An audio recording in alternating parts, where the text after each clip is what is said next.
guys! Okay, so apologize for like t-shirt and blah blah blah. Yeah.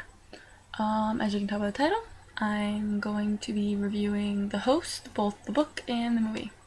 Real quick, I'm just gonna read the little excerpt that's on, or excerpt. I can't talk today at all. It's just not working. Yeah.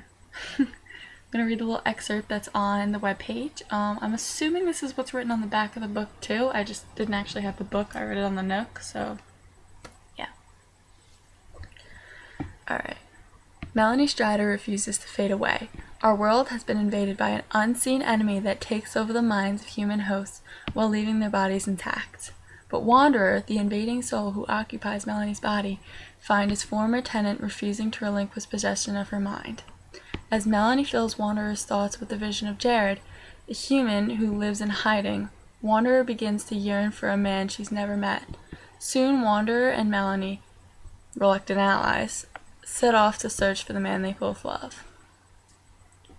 Featuring one of the most unusual love triangles in literature, The Host is riveting and unforgetting novel about the presence of love and essence of what it means to be human.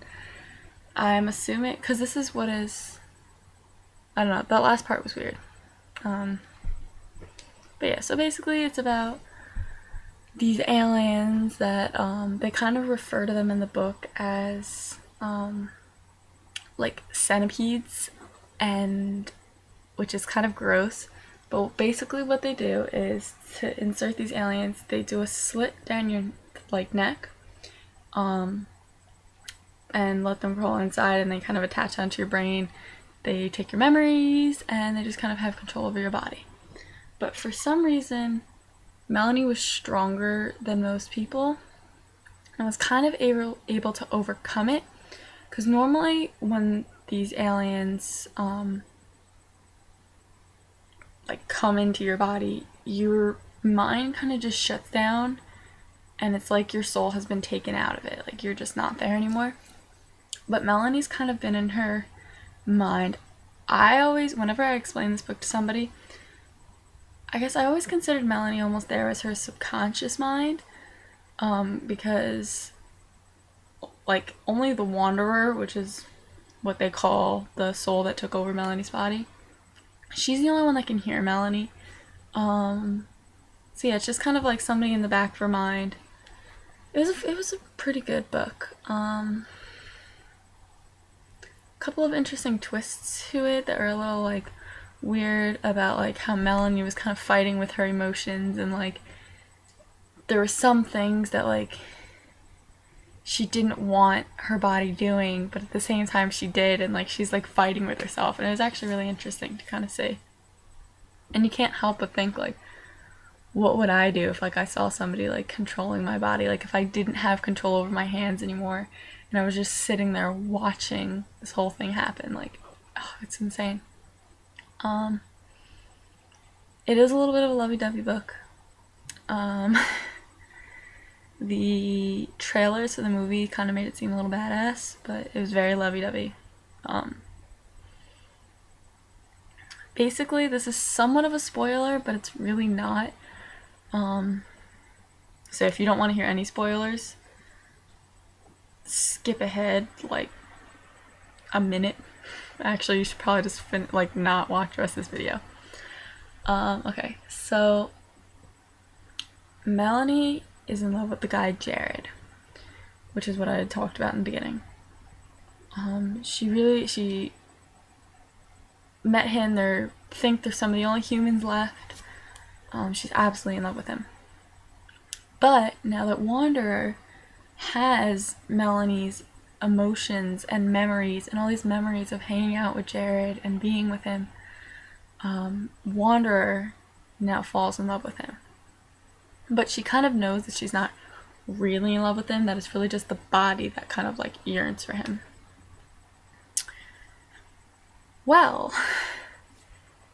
they go and they end up in these caves and blah blah blah. Long story short, Wanderer falls in love with this guy Ian.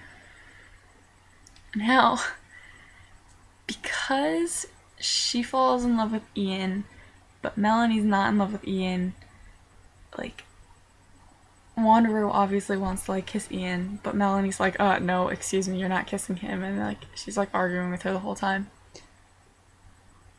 But Melanie also doesn't want Wanderer kissing Jared, so it's kind of like Wanderer's stuck. Like, she can't kiss Jared, the one that she thinks she's in love with, because her memories are telling her that you're in love with him.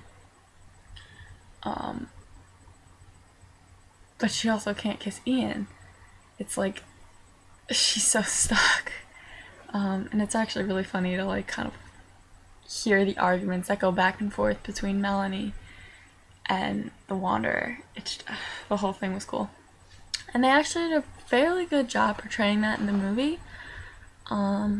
They kind of gave Melanie, like, I guess more southern accent, because she's from, like, Tennessee or something. And they give the Wanderer a more, like, proper accent. Not so much like a British accent, but just kind of, like, very, like, perfect, and yeah. So you can kind of tell the difference, and they kind of just make sure, one, to be showing the Wanderer / Melanie's face whenever Melanie's speaking, because you can clearly see that the Wanderer's lips aren't moving. Like, so they kind of make it really obvious. Plus, it's kind of like there's like an echo almost when Melanie talks. So they did a good job with that. Yeah, there really wasn't very much of a difference between the book and the movie. But the movie just seemed a lot less, I guess, adventurous as the trailer made it seem. The trailer kind of makes it seem very, like, Hunger Gamesy, where it's all, like, badass and, like, these guys are, like, controlling them and, like, cool, but it was a little bit more lovey-dovey than that, and I guess they didn't have enough money to, like, I guess afford, like, I don't know. There's, like, I don't know, there's certain parts of the book where, one, when people die, they die a different way, and I think it's just because they didn't have the money to show how they died. Like, I don't know, that part got switched up, and then there's another part where, like, the cave floor collapses. And the Wanderer saves her enemy, basically. But in the movie, instead of it collapsing, her enemy just kind of falls, and she saves him. Like, it's weird. Like, there's little bits of differences, but it wasn't the end of the world. Overall, fantastic book, decent movie, definitely recommend reading it. My cousin read it, she's 14 now, and she absolutely loved it. She thinks it's her favorite book. Now, would I read it again? Probably not for a while. I don't know, if no books come out anytime soon, I'll probably end up reading it again in like a month, but I don't know. Like, there's the book Matched. I think I've read that book about 8 times. Delirium, I've read at least twice, maybe 3 times. Divergent, I've read like 4 or 5 times. Not quite as much as Matched, but still a decent amount. What else was there? There's a couple of things that I've read like 3 or 4 times. I could see myself maybe reading it one more time, but not that much. Oh, there's The Boy Who Sneaks Through My Bedroom Window, or The Boy Who Sneaks in My Bedroom Window. I've read that like 5 times. I'll do a review on that. There's all the Nicholas Sparks books that I've only read once. I have a feeling this will probably fall into that category where, like, if I'm really bored, obviously I'll read them again, but yeah.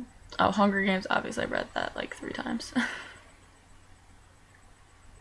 Oh, The Maze Runner I've read probably 3 or 4 times. Yeah, there's just, I don't know, something about this book wasn't like it was really good, and I don't regret reading it, and I got through the book fine. I was very anxious to get to the end because I was like really excited. But looking back, I'm not like, oh my god, I want to read this again, like I was for Matched and The Hunger Game. So yeah, thank you guys for watching. Love you guys.